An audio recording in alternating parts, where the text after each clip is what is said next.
Comme toutes les semaines, la première question sera: où en est-on de l'épidémie?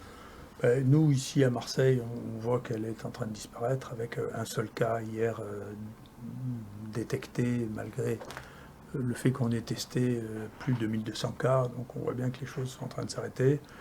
La forme ici a une courbe en cloche. Cette cloche à Marseille, peut-être du fait que nous avons systématiquement diagnostiqué, traité les gens, qu'on sait que le traitement diminue la durée du portage viral. Elle a duré, la cloche a duré en moyenne la moitié moins que ce que l'on voit dans la plupart des pays. Et la France et l'Italie ont une durée moyenne qui est plutôt plus longue que celle de la moitié des pays. Mais enfin, elles ont la même tendance et on voit que un peu partout, les choses sont en train de s'arrêter, qu'il s'agisse des cas détectés, à condition de les avoir. Nous, on a tous les cas détectés, mais les cas hospitalisés, les cas hospitalisés en réanimation. Les morts, ça sera un peu plus long parce que malheureusement, il restera quelques morts qui sont actuellement en réanimation, qui vont apparaître. Et on voit que cet épisode-là est en train de se résoudre et qu'il n'y a nulle part de deuxième vague ou d'autres chameaux. C'est la courbe banale. Il y aura quelques cas sporadiques qui apparaîtront ici ou là. Éventuellement, s'il y a quelqu'un qui est super contagieux, il y aura quelques cas autour de lui, mais tout ça ne traduit plus une dynamique épidémique. Voilà. L'épidémie est en train de se terminer. Concernant les choix thérapeutiques qui peuvent être faits, qu'est-ce qui peut aujourd'hui les éclairer et quels essais et conduits pourraient aujourd'hui éclairer encore davantage les actions à mener? Déjà, ce qu'on voit, c'est que euh, dans une épidémie comme celle-là, il y a des choses qu'il ne faut pas oublier. En particulier, c'est une épidémie avec un virus qu'on ne connaît pas, donc qu'on ne connaissait pas. Donc la plupart des spéculations qu'on avait faites sur ce virus étaient fausses. C'est une maladie différente, bien qu'elle soit une maladie respiratoire des autres. Elle atteint le poumon profondément plutôt qu'en superficie, ce qui veut dire que les signes respiratoires sont très tardifs, juste avant la réanimation. Deuxièmement, il ne faut pas que cette peur de cette épidémie qui semble avoir tout envahi finisse par remplacer ce qui est la médecine habituelle, c'est-à-dire il faut soigner les gens, il ne faut pas les laisser à la maison. Et d'ailleurs, c'est une leçon qui vient d'être donnée à la fois en Islande et en Suède, où ils ont des taux de mortalité très bas, et ils mettent en priorité le fait qu'ils ont fait du soin. C'est-à-dire que si vous soignez les gens, même si vous n'avez pas le médicament précis qui permet de tuer le virus, ils vont mieux à la fin, il y a moins de morts. Je vois, nous, dans nos taux de mortalité, dans les gens qui étaient hospitalisés à l'IHU, c'est de 0,8%.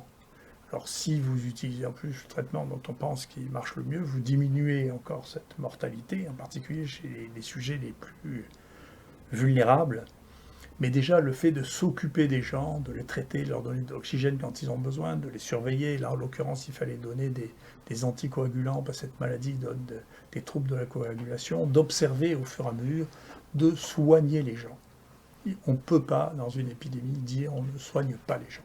Voilà. Donc ça, je pense que il s'est mis en place là, quelque chose qui est très étonnant, c'est on ne soigne pas les gens, ensuite on interdit aux gens de prescrire des médicaments qui pourraient marcher, on interdit aux médecins de le faire, ce qui n'empêche pas les gens qui étaient les plus riches et les plus fortunés de trouver comment se soigner quand même. Donc c'est les plus pauvres, ceux qui n'avaient pas de réseau, qui n'ont pas réussi à avoir les médicaments, et donc ces épidémies ne doivent pas faire perdre les nerfs au point qu'on en oublie la médecine elle-même. La médecine, c'est s'occuper des malades, les soigner, les hospitaliser quand ils vont pas bien, leur corriger l'oxygène, et au fur et à mesure de la connaissance, d'améliorer la qualité des soins. Pour les stratégies thérapeutiques, tout ça a été rendu confus aussi parce qu'un grand projet d'évaluation scientifique, qui est d'ailleurs peut-être la raison pour laquelle on n'a pas voulu soigner les gens en attendant qu'il y ait un essai thérapeutique qui arrive dont on connaîtra les résultats quand il n'y aura plus personne qui sera malade, avec des molécules dont une avait très peu de chances de marcher, qui était le ritonavir, et d'ailleurs très rapidement on a vu qu'elle ne marchait pas, et l'autre n'aurait probablement jamais pu être utilisée parce que elle n'est pas sur le marché, elle ne pouvait probablement pas être produite en France, c'est Remdesivir par Gilead, et de toute manière elle a une toxicité telle que dans 10% des cas on est obligé de l'arrêter. Il n'y a toujours aucune évidence publiée que Alem-Sivir ait sauvé une seule vie. Donc il faut faire attention avant de se jeter dans des choses comme ça. En revanche, de l'autre côté, il y a maintenant des travaux qui s'accumulent, qui viennent de Chine, qui sont les seuls qui aient publié des très très larges séries avec nous maintenant, qui montrent que l'hydroxychloroquine permet de diminuer la charge virale, d'éviter le passage en réanimation et d'augmenter l'espérance de vie. Avec, dans une étude, on sauve 50% des gens dans la situation observée. Donc le seul médicament pour lequel il y a des évidences publiées dans des journaux avec des études que tout le monde semble privilégier, randomiser, c'est l'hydroxychloroquine. Les deux autres n'ont jamais fait la preuve de leur efficacité. Jamais.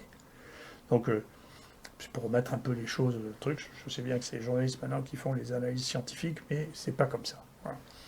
Ce que cela a montré aussi, cette crise, c'est que l'organisation des soins, et peut-être que c'est une des raisons pour lesquelles il y a ces décisions qui ont été prises, on a été incapable dans ce pays de développer les stratégies de tests systématiques qui ont été mises dans la plupart des pays en place. Donc pourtant c'est banal, il y a plein de gens volontaires pour les faire. Il y a eu une tentative de monopoliser la capacité à diagnostiquer les gens qui est très profondément anti-médicale, encore une fois. Donc il y a une vraie réflexion là, à avoir à laquelle il faudra réfléchir à l'avenir, parce que on ne peut pas dire on ne soigne pas les gens, on ne peut pas interdire aux médecins de soigner, on ne peut pas empêcher les gens de faire du diagnostic quand ils ont les moyens de faire. Il y aura vraiment un travail à faire là-dessus. Voilà. Et enfin, dedans, la vraie leçon, c'est que pour les nouvelles maladies, il faut être prêt, il faut être rapide, il faut être organisé, et il faut avoir l'esprit ouvert, parce que cette maladie nous a appris une quantité de choses sur l'atteinte respiratoire, sur la coagulation.